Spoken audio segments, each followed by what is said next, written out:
Bueno, pues ya estamos aquí de nuevo con el tercer vídeo. Vamos a continuar con el tema 5, el derecho de trabajo, y ahora vamos a ver la fuente del derecho, lo que estábamos viendo, pero los principios, cómo se aplican esas fuentes. Hemos visto que había antes una norma, una jerarquía, y vamos a ver los principios, y el primer principio que nos encontramos, si os fijáis, es el de la jerarquía normativa, que es como hemos dicho antes, que las normas superiores siempre están por encima de las inferiores. Eso es de lógica, porque siempre que haya una discusión o haya contradicción entre una y otra, siempre se va a imponer la superior.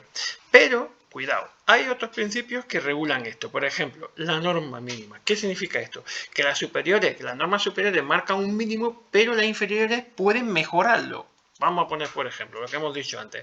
Vamos a suponer que la norma superior, que es el convenio colectivo que hemos visto antes, os acordáis en la otra diapositiva, aquí, por ejemplo, en el convenio colectivo, a ver si lo pongo, este de aquí. Vamos a suponer que este marca un mínimo para unos técnicos superiores de radiología, vamos a poner de radioterapia, vamos a poner de 1.100 euros. Pues entonces, si nosotros firmamos en nuestro contrato, que está por debajo, hemos dicho, el contrato del convenio, aquí, al estar por debajo, en teoría debería aplicarse el de arriba, pero si nosotros hemos firmado con nuestro empresario 1.200 euros como salario mínimo, nosotros podemos mejorar el convenio y en ese caso cobraríamos los 1.200 porque lo tenemos firmado. Por tanto, acordaros que las normas superiores lo que marca son unos mínimos, o por ejemplo, un mínimo, 30 días al año. El Estatuto de los Trabajadores dicen todos los trabajadores tienen derecho a 30 días de descanso al año retribuido, es decir, un mes de vacaciones.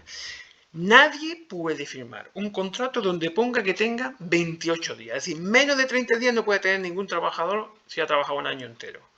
O la parte proporcional. Ya sabéis que un año, un mes, si son un año, pero si son 6 meses, pues son 15 días. Bueno, pero sin embargo sí que podríamos tener 32 días. Es decir, si nosotros firmamos un contrato donde nuestro empresario nos da 32 días de vacaciones, 2 días más que lo que dice el convenio, en ese caso también tendríamos derecho porque todo lo que es una mejora se aplica a la mejora, ¿vale? Igual que la condición más beneficiosa, es decir, si se firma en un contrato mejoras que benefician al trabajador y que suponen una mejora con respecto al Estatuto de los Trabajadores o al convenio colectivo, también todo lo que sea una condición más beneficiosa para el trabajador se le da también al trabajador, bien porque se lo reconozca a su empresario o bien porque lo tenga ya firmado de antes y sea como diríamos un beneficio que tenía él antes por ser más antiguo o algo. Todo eso se sigue manteniendo, ¿vale? Igual que otro principio que significa la norma más favorable. A ver, ¿qué significa esto? Que cuando dos normas del mismo nivel o del mismo rango entran en contradicción o puede haber diferencia entre ellas, se aplica la que más le beneficia al trabajador.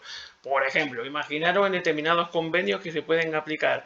Vamos a suponer, voy a cambiar de sector. Por ejemplo, en la hostelería, a lo mejor a un repartidor se le puede aplicar tanto el convenio de hostelería como el convenio de transporte. Vamos a suponer. Y en uno dice que a lo mejor el convenio de transporte de la provincia de Málaga le dan 30 días y en el otro, en el de la hostelería, le dan 32 días de vacaciones. Pues él puede decidir quedarse con el de 32 días porque le beneficia más.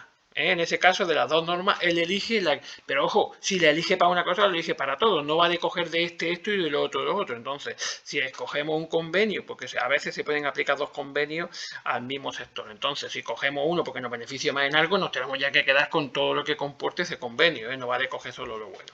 Pero en principio que sepáis que se puede coger la norma que más le favorezca al trabajador. Otro principio muy importante es la irrenunciabilidad de derechos. Es decir, no se pueden renunciar a nuestros derechos básicos. ¿Qué significa esto? Si nosotros tenemos un derecho, como hemos dicho antes, de 30 días de vacaciones, nadie puede firmar un contrato donde ponga que renuncia a las vacaciones. Eso es ilegal. Es decir, nadie puede renunciar a un derecho que le da la ley. O, por ejemplo, ahora el permiso de paternidad, que sabéis que se ha igualado este año entre hombres y mujeres. Nadie puede renunciar a ese derecho. Otra cosa es que no lo ejerzamos. Ojo, cuidado con esto. Los derechos son para ejercerlos. ¿Qué significa esto? Que están aprobados y que tenemos derecho a ellos. No podemos renunciar, pero si tú no quieres ejercerlo, es tu problema. Tú tienes un derecho, lo tienes que ejercer.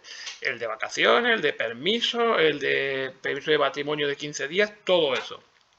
Ahora bien, lo que no te pueden es quitártelo. Nadie, y mucho menos firmar por escrito que renunciamos a ello. Eso es lo que significa este principio. No se pueden pactar renunciar a ello. Luego, si tú no los coges es porque tú no quieres. Si tú eres tonto, pues serás tonto toda la vida. Y si tú no coges los 30 días de vacaciones o los 15 días de permiso de matrimonio o los permisos de... Ahora, otra cosa es que tú no quieras, pero si tú quieres, tú lo deseas y tú directamente lo comunicas y tienes tu derecho. Y ni te pueden despedir por eso, ni te pueden tomar represalias ni nada, porque sería todo ilegal y entonces llevaría una multa de hasta 600.000 euros la empresa que se negara a dártelo, ¿vale? Por tanto, que sepáis que tenéis derechos y no renunciéis nunca a vuestros derechos. Y por último, el último principio es como un principio general que significa indubio pro operario, que significa que en caso de duda siempre se favorece al trabajador, ¿vale? Entonces, en este caso, en caso de que a lo mejor dos leyes o dos condiciones estén dudosas entre quién tiene la razón, si el empresario o el trabajador, el juez dice la ley que tiene que tirar siempre para la parte más débil, que es el trabajador. Bueno, pues estos serían los principios de aplicación de la fuente de derecho, de la fuente del trabajo, perdón, que significa que el derecho del trabajo se tiene que aplicar, como veis, en general siempre con miramiento, diríamos, o con tendencia a favorecer al trabajador antes que al empresario.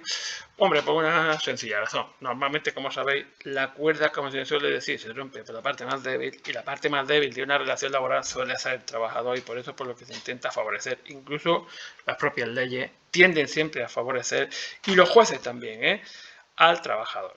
Cuidado con eso, que mucha gente le teme a los juzgados y dice, no, yo es que no me meto, pero casi siempre, el 99% que un trabajador se mete de juicio y lo gana, porque si se mete un trabajador de juicio porque tiene razón, y cuando lleva razón normalmente se lo dan los jueces, salvo que haya algún error grave de algún juez que se haya levantado con el pie izquierdo un día o le pille con el pie cambiado, y evidentemente puede haber errores judiciales, pero en este caso normalmente en los juicios laborales siempre suele tirarse para el trabajador.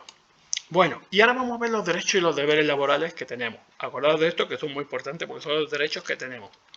Cuidado, que tenemos derechos y deberes, que muchas veces se nos olvida esto.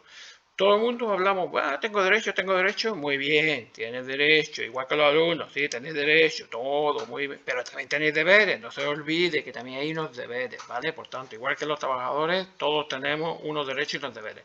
En principio hay unos derechos colectivos que son de todos, es decir, colectivo significa que los podemos ejercer de forma colectiva todos los trabajadores, y luego hay unos derechos individuales que podemos ejercer cada trabajador por nuestra cuenta. Bueno, vamos a aplicarlo básicamente y rápido porque son fáciles. El de sindicación es que tenemos derecho a sindicarnos es apuntarte a un sindicato o no apuntarte. Si no te puede obligar nadie a apuntarte, tampoco te puede obligar a borrarte. Tú eres libre de estar afiliado o no estar afiliado. El derecho de huelga es también un derecho colectivo, porque lo podemos hacer entre todos. Puedes participar en la huelga o no participar. Tampoco nadie nos puede obligar a participar en una huelga, pero evidentemente lo suyo es que participemos, porque si vamos a conseguir mejoras que nos beneficien a todos, pues cuanto más seamos, la unión, como sabéis, hace la fuerza, y es de lógica que participemos todos. El convenio significa que tenemos derecho a establecer convenios colectivos, es decir, a participar en las negociaciones con los empresarios para negociar los convenios que van a regular nuestra relación laboral, es decir, las condiciones de nuestro trabajo, que se hacen con convenio. Acordaros que el convenio colectivo era la reunión entre representantes de trabajadores y los empresarios por otro lado, ¿vale? Normalmente son los representantes de los trabajadores, los sindicatos, y los representantes de los empresarios pues son unas confederaciones de empresas, que son otros organismos que también negocian con los sindicatos para las condiciones laborales, lo que se llama la patronal. Luego tenemos los conflictos colectivos, que son cuando hay diferencia en la interpretación de los convenios, pues hay un conflicto, y el conflicto puede ser, ya lo veremos adelante, puede ser de norma o puede ser de conflicto colectivo en el sentido de buscar una huelga, por ejemplo, para exigir que se cumpla un convenio, porque estamos presionando para una negociación. Eso lo aplicaremos en el tema 10, ¿vale? El derecho de reunión es otro derecho colectivo. Tenemos derecho a reunirnos dentro de la empresa, pero fuera de horario de trabajo, evidentemente, y derecho también a participar en la empresa como trabajadores, proponiendo incluso iniciativas. Todo esto serían derechos colectivos que podemos ejercer de forma conjunta. Y luego derechos individuales, pues son elegir la profesión y oficio, pues como todos sabéis, todos tenemos derecho y nadie nos puede obligar ni coaccionar, ni a elegir ni a trabajar, elegir libremente nuestra profesión. A la ocupación efectiva significa que el empresario tiene obligación, y nosotros un derecho, de que nos dé trabajo, ¿vale? ¿Eso qué significa? Que si un día vamos, un empresario no nos puede decir, hoy como no tengo trabajo, vete a tu casa que no trabajas y no cobras. No, usted me ha contratado a mí y usted me da a mí un trabajo para lo que yo tengo. Si usted no tiene trabajo, me da otro trabajo, me da igual, evidentemente dentro de mi categoría profesional, pero lo que no puede hacer es decirme, oh no, como no hay trabajo, hoy no trabaja y no cobra. Por tanto, el derecho de ocupación efectiva significa que el empresario está obligado a darnos trabajo y nosotros tenemos el derecho a que nos lo den, ¿vale? Porque ya está firmado un contrato para que así sea. Otro derecho individual es el ascenso. Si nosotros cumplimos una serie de condiciones, tenemos derecho a ascender dentro de la empresa, siempre que tengamos los méritos para hacerlo y le reunamos las condiciones exigidas, ¿vale? Otro derecho muy importante, acudir a exámenes. Cuidado con esto que os lo he dicho alguna vez. Tenemos derecho a acudir a exámenes oficiales, cuidado con esto, exámenes de estudios oficiales, es decir, o bien en institutos, en organismos oficiales, o incluso en escuelas de idioma y demás, no a academias, no a academias que son privadas, ¿vale? Pero sí a exámenes oficiales y el tiempo es prescindible para ir y venir. Siempre pedimos justificante, lo presentamos y no nos pueden descontar nada por eso en nuestro trabajo. Por tanto, está justificado y tenemos el derecho. Si estáis trabajando y haciendo, por ejemplo, hay gente que trabaja ahora y viene a algún examen de FOD, yo le doy un justificante, viene el trabajo, viene al examen, se va y lo presenta a su trabajo y no le tiene que descontar nada del sueldo porque tiene su derecho a presentarse a exámenes oficiales. Otro derecho importante es elegir turno de trabajo, evidentemente, también cuando estamos estudiando. ¿Por qué? Porque a veces tenemos que cambiar el turno, porque tenemos, a lo mejor hay gente que estudia por la mañana y tiene que cambiar porque trabaja y le coincide, pues puede cambiar el turno y cuidado con eso.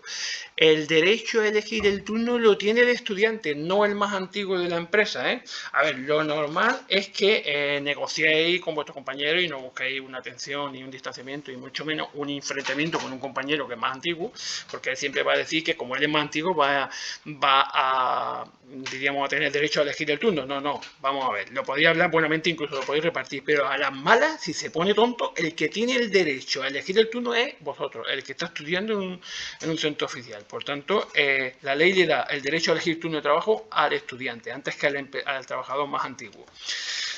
Otro derecho muy importante es la igualdad y la no discriminación, que significa que no podemos ser evidentemente discriminados y tenemos que ser iguales, a la intimidad y a la dignidad, que no nos pueden registrar en nuestras taquillas y tenemos derecho a la dignidad como personas y como trabajadores. El derecho al descanso, evidentemente, todos tenemos derecho a descansar semanalmente, al menos un día y medio, ya lo explicaremos en otra lección, y al mes anual, un mes de descanso de vacaciones, y a las remuneraciones que nos paguen lo que tenemos firmado. Todo esto son derechos que tenemos individuales, ¿vale? Y en cuanto a los deberes, tenemos pues el actuar de buena fe, es decir, que tenemos que trabajar bien para la empresa y no hacer, diríamos, cobrar, diríamos, por debajo de cuerda o algo así, sino que hacer bien nuestro trabajo con diligencia.